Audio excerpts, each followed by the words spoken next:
बच्चों, स्वागत है फिजिक्स इट्स इजी में। और हम लोग बात कर रहे हैं कक्षा 12 के अध्याय 5 पर, चुंबकत्व एवं द्रव्य। और इसमें आज का हमारा टॉपिक रहेगा प्रतिचुंबकत्व किसे कहते हैं, अनुचुंबकत्व किसे कहते हैं, लोह चुंबकत्व किसे कहते हैं, और इन पदार्थों के क्या गुण हैं और क्या कारण हैं कि कुछ पदार्थ प्रतिचुंबकत्व के गुण का प्रदर्शन करते हैं, तो कुछ अणु का करते हैं, तो कुछ लोह का करते हैं। तो इनके कारण पर भी हम लोग बात करने वाले हैं। तो सबसे पहले अपन बात करते हैं कि चुंबकत्व का कारण क्या है। जैसा कि पिछले अध्याय में हमने बात करी थी गतिमान आवेश और चुंबकत्व में, कि प्रत्येक पदार्थ में नाभिक के चारों ओर इलेक्ट्रॉन चक्कर लगाते हैं और चक्कर लगाता हुआ इलेक्ट्रॉन एक धारावाही लूप की तरह है और धारावाही लूप के कारण से चुंबकीय क्षेत्र उत्पन्न होता है।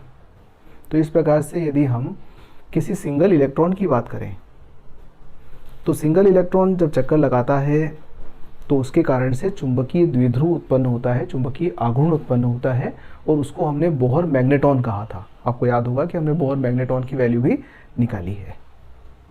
तो वो एक सिंगल इलेक्ट्रॉन के कारण से उत्पन्न होने वाला चुंबकीय आघूर्ण है। अब इस दुनिया में जितने भी पदार्थ हैं सभी परमाणुओं से मिलकर बने हैं। परमाणुओं के अंदर इलेक्ट्रॉन हैं और इलेक्ट्रॉन नाभिक के चारों ओर चक्कर लगा रहे हैं। तो मतलब ये हुआ कि इस दुनिया में चुंबकत्व सर्वव्यापी है। ऐसा कोई पदार्थ नहीं हो सकता जिसका कोई चुंबकत्व नहीं हो। अभी तक हम ये सोचते थे कि लोहा चुंबकीय पदार्थ है, चुंबक बना सकते हैं, कोबाल्ट चुंबकीय पदार्थ है, निकिल है, ये पदार्थ हैं जो चुंबक बनाए जा सकते हैं और ये चुंबकीय पदार्थ कहलाते हैं। पर अब हम बात कर रहे हैं कि चाहे ठोस हो, चाहे द्रव हो, चाहे गैस हो, सभी पदार्थों का अपना चुंबकत्व होता है। अब इस चुंबकत्व को हम क्लासिफाई कर सकते हैं, बांट सकते हैं 3 भागों में। कुछ पदार्थ ऐसे होते हैं जो प्रतिचुंबकत्व के गुण का प्रदर्शन करते हैं, कुछ पदार्थ ऐसे होते हैं जो अनुचुंबकत्व के गुण का प्रदर्शन करते हैं, कुछ पदार्थ ऐसे होते हैं जो लोह चुंबकत्व के गुणों का प्रदर्शन करते हैं। तो आइए प्रतिचुंबकत्व क्या है, हम इस पर बात कर लेते हैं कि प्रतिचुंबकत्व क्या है। तो जैसा कि नाम से मालूम पड़ रहा है कि प्रति मतलब विरोध, विपरीत। तो कुछ पदार्थ प्रकृति में ऐसे पाए जाते हैं जो प्रबल चुंबकीय क्षेत्र में रखे जाने पर चुंबकीय क्षेत्र के विपरीत दिशा में क्षीण चुंबकत्व ग्रहण कर लेते हैं। शब्दों पर ध्यान दीजिएगा। कुछ पदार्थ प्रबल चुंबकीय क्षेत्र में रखे जाने पर क्षीण चुंबकत्व ग्रहण कर लेते हैं, यानी कि यदि उनके पास एक शक्तिशाली चुंबकीय क्षेत्र लगा दिया जाए तो वो थोड़ा सा चुंबकत्व ग्रहण करते हैं, किंतु विपरीत दिशा में। अगर बाह्य चुंबकीय क्षेत्र इस दिशा में है तो उस पदार्थ में गुण होता है कि वो विपरीत दिशा में चुंबकित होगा। तो ऐसे पदार्थों को हम प्रतिचुंबकीय पदार्थ और उनके इस गुण को प्रतिचुंबकत्व के नाम से जानते हैं। अब यदि बात करें दूसरे प्रकार के पदार्थ के बारे में, तब दूसरी परिभाषा हमारी अनुचुंबकत्व की है। अनु यानी कि अनुदिश, उसी दिशा में। कहने का मतलब यह हुआ कि प्रकृति में कुछ पदार्थ ऐसे पाए जाते हैं जो प्रबल चुंबकीय क्षेत्र में रखे जाने पर चुंबकीय क्षेत्र की दिशा में क्षीण चुंबकत्व ग्रहण करते हैं, थोड़ा सा चुंबकित होते हैं, पर होते किधर है, बाह्य चुंबकीय क्षेत्र की दिशा में ही होते हैं। तो ऐसे पदार्थों को अनुचुंबकीय पदार्थ और इस गुण को अनुचुंबकत्व कहते हैं। तो प्रति और अनु, इन दोनों में जो रिलेशन है वो ये है कि प्रबल चुंबकीय क्षेत्र लगाना पड़ेगा तो मालूम पड़ेगा। दूसरा, प्रति और अनु दोनों थोड़ा सा चुंबकित होंगे, ज्यादा नहीं होंगे। अंतर यह है कि यह विपरीत दिशा में चुंबकत्व को ग्रहण करेगा और यह चुंबकीय क्षेत्र की दिशा में ही चुंबकत्व को ग्रहण करेगा। तो इस प्रकार से 2 प्रकार से हम पदार्थों को परिभाषित करें। अब तीसरा पदार्थ है लोह चुंबकत्व। अब प्रकृति में कुछ पदार्थ ऐसे भी हैं जिसको चुंबकीय क्षेत्र में रखने पर प्रबल चुंबकित हो जाते हैं, यानी कि जरा सा अगर आपने किसी चुंबक के संपर्क में रख दिया या चुंबक के पास में रख दिया तो वो खुद भी चुंबक की भांति व्यवहार करने लगते हैं। तो ऐसे पदार्थों को लोह चुंबकीय पदार्थ और उनके इस गुण को लोह चुंबकत्व कहते हैं। परिभाषित करते हैं कि वे पदार्थ जो चुंबकीय क्षेत्र में रखे जाने पर प्रबल चुंबकित हो जाते हैं, ऐसे पदार्थों को लोह चुंबकीय पदार्थ तथा उनके इस गुण को लोह चुंबकत्व का गुण कहते हैं। तो ये तो इन तीनों की परिभाषाएं हो गई। अब आइए अपन इनके गुणों पर भी बात कर लेते हैं कि प्रतिचुंबकीय पदार्थों का क्या गुण होगा। तो पहली चीज तो यह है कि ये चुंबकीय क्षेत्र के विपरीत दिशा में चुंबकत्व को ग्रहण करेगा। दूसरा यह है कि यह चुंबक से प्रतिकर्षित होगा, थोड़ा सा इसमें प्रतिकर्षण का बल होगा। यदि हम चुंबकीय क्षेत्र में रखेंगे तो ये चुंबकीय क्षेत्र से दूर भागने की कोशिश करेगा, उसकी ओर आने की कोशिश नहीं करेगा। ऐसे पदार्थों को यदि चुंबकीय क्षेत्र में स्वतंत्रता पूर्वक लटका दिया जाए तो ये चुंबकीय क्षेत्र के लंबवत हो जाएंगे। जैसे अगर चुंबकीय क्षेत्र ऐसे है तो ये इस प्रकार से लंबवत हो जाएंगे, अनुदिश नहीं होंगे, ये इस प्रकार से लंबवत हो जाएंगे। इनकी चुंबकीय प्रवृत्ति का मान जो है वो 1 से कम होता है और ऋणात्मक होता है। ध्यान दीजिएगा, चुंबकीय प्रवृत्ति कैसी होती है? ऋणात्मक होती है। जबकि इनकी चुंबकशीलता का मान वो भी 1 से कम होता है, परंतु थोड़ा सा धनात्मक होता है चुंबकशीलता का मान। चुंबकीय प्रवृत्ति ऋणात्मक होती है। ठीक, तो ये प्रतिचुंबकीय पदार्थों के कुछ गुणों के बारे में हमने बात किया। अब अपन बात करते हैं अनुचुंबकीय पदार्थों के गुणों के बारे में। तो जैसा कि अपन ने कहा कि यह चुंबकीय क्षेत्र की दिशा में चुंबकत्व को ग्रहण करते हैं, अर्थात इसमें जो चुंबकत्व उत्पन्न होता है वह बाह्य चुंबकीय क्षेत्र की दिशा में ही होता है। दूसरा, यह चुंबक के द्वारा आकर्षित किए जा सकते हैं, यानी कि थोड़ा सा आकर्षण के बल का अनुभव करते हैं। प्रति में प्रतिकर्षण करेंगे और यह आकर्षण का अनुभव करेंगे। और यदि चुंबकीय क्षेत्र में इनको स्वतंत्रता पूर्वक लटका दिया जाए तो चुंबकीय क्षेत्र के अनुदिश आने की चेष्टा करते हैं, कोशिश रहती है कि अनुदिश आ जाए। ठीक, यह प्रबल चुंबकीय क्षेत्र की ओर गमन करने का प्रयास करते हैं। यदि हम पदार्थ रख दें और चुंबकीय क्षेत्र लगा दें तो यह प्रबल चुंबकीय क्षेत्र की ओर खिसकने की कोशिश करेंगे। इनकी चुंबकीय प्रवृत्ति का मान कम होता है परंतु धनात्मक होता है। उसी प्रकार से इनकी जो चुंबकशीलता का मान है वह भी कम होता है, 1 से थोड़ा ज्यादा होता है। इनकी चुंबकशीलता का मान 1 से थोड़ा कम होता है, इनकी चुंबकशीलता का मान 1 से थोड़ा ज्यादा होता है। इनकी चुंबकीय प्रवृत्ति कम होती है परंतु धनात्मक होती है। तो ये अनुचुंबकीय पदार्थों के गुणों पर हमने बात किया। अब आइए अपन लोह चुंबकीय पदार्थों के गुणों पर बात कर लेते हैं। तो जैसा कि लोह चुंबकीय पदार्थों को तो हम सब जानते हैं, लोहा चुंबक के संपर्क में रखोगे तो खुद चुंबक की भांति व्यवहार करेगा। इसी में निकिल और कोबाल्ट भी है, इनसे बनने वाली मिश्र धातुएं भी है। तो वो सब लोह चुंबकीय पदार्थ कहलाते हैं। और इनका प्रमुख गुण क्या है कि चुंबक के संपर्क में रखने पर, चुंबकीय क्षेत्र में रखे जाने पर स्वयं भी चुंबक की भांति व्यवहार करते हैं।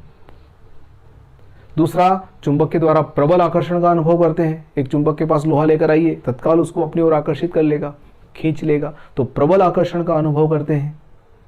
चुंबकीय क्षेत्र में लटका दो तो यह बिल्कुल उसके अनुदिश हो जाते हैं, चुंबकीय क्षेत्र के अनुदिश हो जाएंगे।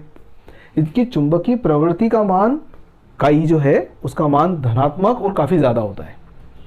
इसी प्रकार से चुंबकशीलता का मान भी इनका ज्यादा होता है, धनात्मक मान होता है और ज्यादा मान होता है। तो यह लोह चुंबकत्व या लोह चुंबकीय पदार्थों के गुणों के कारण, गुणों पर हम लोगों ने बात किया।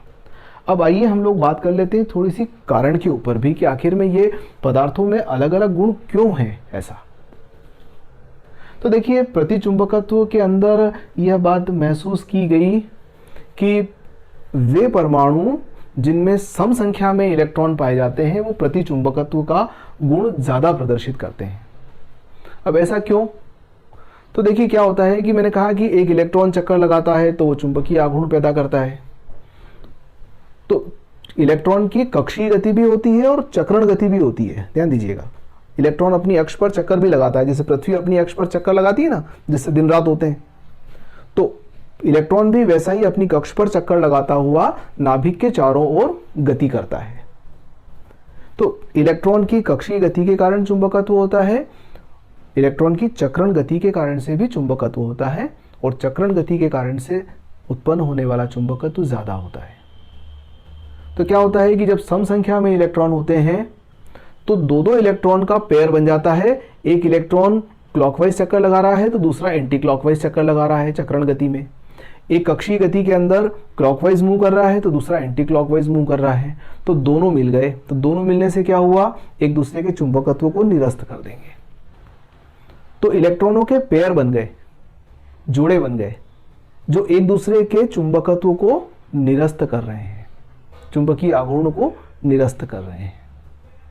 ठीक, अब यहां तक तो बात आ गई कि जब निरस्त ही हो गया तो फिर परमाणु का चुंबकत्व ही नहीं रहेगा, और जब परमाणु का चुंबकत्व ही नहीं है तो वो चुंबकीय गुणों का प्रदर्शन नहीं करेगा। तो हम जानते हैं कि पदार्थ सामान्य स्थिति में तो चुंबकत्व का प्रदर्शन करता ही नहीं है। प्रतिचुंबकीय पदार्थ और अनुचुंबकीय पदार्थ सामान्य स्थिति में कोई चुंबकीय गुण का प्रदर्शन नहीं करते, जब इन्हें शक्तिशाली चुंबकीय क्षेत्र में रखा जाता है तो प्रदर्शन करते हैं। अब क्या होगा, जब इन पदार्थों को हम शक्तिशाली चुंबकीय क्षेत्र में रख देंगे, तो शक्तिशाली चुंबकीय क्षेत्र में रखने से क्या होगा कि एक इलेक्ट्रॉन की गति बढ़ जाएगी और दूसरे इलेक्ट्रॉन की गति कम हो जाएगी। एक की चक्रण गति बढ़ जाएगी और दूसरे की चक्रण गति कम हो जाएगी शक्तिशाली चुंबकीय क्षेत्र के कारण से। और जो इलेक्ट्रॉन विपरीत दिशा में चुंबकत्व उत्पन्न करता है उसकी गति बढ़ेगी, और जो उस चुंबकीय क्षेत्र की दिशा में गति करता है उसकी गति कम हो जाएगी। तो इसका मतलब यह हुआ कि विपरीत चुंबकत्व उत्पन्न करने वाला इलेक्ट्रॉन डोमिनेंट हो जाएगा, यानी कि वो भारी पड़ जाएगा उस इलेक्ट्रॉन पर जो चुंबकीय क्षेत्र की दिशा में चुंबकत्व को उत्पन्न करता है। तो जब एक बढ़ गया दूसरा घट गया तो परिणामी रूप से कुछ न कुछ चुंबकत्व का वो गुण प्रदर्शित करेंगे, और चूंकि विपरीत वाला बड़ा है इसलिए इस प्रकार के जो पदार्थ होंगे उनमें यह गुण विकसित हो जाएगा कि वो विपरीत दिशा में थोड़ा सा चुंबकत्व ग्रहण कर लेंगे। तो ये प्रतिचुंबकत्व का कारण हुआ। अनुचुंबकत्व का कारण क्या है कि वे पदार्थ जिनमें विषम संख्या में इलेक्ट्रॉन पाए जाते हैं।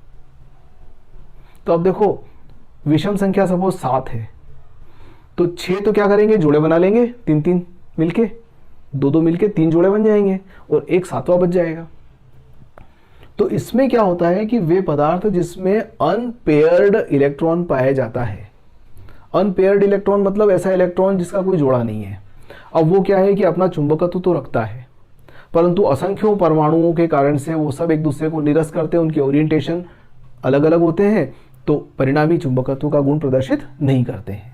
पर जैसे ही चुंबकीय क्षेत्र में रखते हैं तो वो जो इलेक्ट्रॉन है एक बचा हुआ जिसका अपना चुंबकीय आघूर्ण है, वो बाह्य चुंबकीय क्षेत्र की दिशा में अपने आप को लाने की कोशिश करता है। तो जब वो बाह्य चुंबकीय क्षेत्र की दिशा में लाने की कोशिश करता है तो वो चुंबकीय क्षेत्र की दिशा में क्षीण चुंबकत्व को ग्रहण करता है, तो ये अनुचुंबकत्व का कारण हुआ। अब फिर आता है लोह चुंबकीय पदार्थ। अब लोह चुंबकीय पदार्थ में क्या होता है कि एक थ्योरी है, इसकी डोमेन थ्योरी कहते हैं, जिसको हम डोमेन थ्योरी से मतलब यह है कि चुंबक के अंदर कुछ ऐसे क्षेत्र पाए जाते हैं, कॉलोनी पाई जाती है जिसमें पाए जाने वाले सभी परमाणुओं के चुंबकीय आघूर्ण एक ही दिशा में एलाइंड होते हैं, यानी कि एक ही दिशा में जमे हुए रहते हैं। तो ऐसे क्षेत्र को डोमेन कहते हैं। तो किसी पदार्थ में कई सारे डोमेन पाए जाते हैं पर एक डोमेन का अपना एक चुंबकीय आघूर्ण होता है। अब चूंकि ये डोमेन अव्यवस्थित रूप से वितरित होते हैं तो परिणामी चुंबकत्व का प्रदर्शन नहीं करते हैं। जैसे ही चुंबकीय क्षेत्र में रखा तो ये चूंकि डोमेन पूरा का पूरा रोटेट करता है, तो ये डोमेन रोटेट करके और वह उस चुंबकीय क्षेत्र की दिशा में अलाइंड होने की टेंडेंसी लेकर आते हैं। तो इस प्रकार के पदार्थ जिसमें डोमेन पाए जाते हैं वह बाह्य चुंबकीय क्षेत्र में रखे जाने पर तत्काल वो डोमेन रिएक्ट करते हैं और डोमेन पूरा रोटेट करने की टेंडेंसी रखता है, यानी कि चेष्टा करता है। तो इस प्रकार से वो बाह्य क्षेत्र की दिशा में आ जाते हैं और प्रबल चुंबकत्व को व्यक्त करते हैं। तो इससे पदार्थ लोह चुंबकीय पदार्थ कहलाते हैं और लोह चुंबकत्व इनका एक गुण कहलाता है। तो इनकी यह कारण हो गए। तो मैं उम्मीद करता हूँ कि जो कुछ भी बात करी है, मैंने आज ब्लैक बोर्ड का उपयोग बिल्कुल नहीं किया है। अपनी सारी बात जो है वो थ्योरेटिकल थी। मेरी बात को आप ठीक से समझ लें, सुन लें। हो सकता है कि आपको एक बार बल्कि 2 बार या 3 बार इस वीडियो को देखना पड़े, परंतु मुझे पूरी उम्मीद है कि जब आप इसे देखेंगे और इसके बाद आप किताब को पढ़ेंगे तो किताब के अंदर आप पेंसिल से अंडरलाइन करते जाइएगा। निश्चित रूप से आपको वो सारी बातें एकदम से क्लियर हो जाएगी। फिर आप अपनी कॉपी के अंदर उसका नोट्स बना सकते हैं। तो अगले लेक्चर के अंदर हम मिलते हैं किसी नए टॉपिक के साथ। तब तक के लिए धन्यवाद।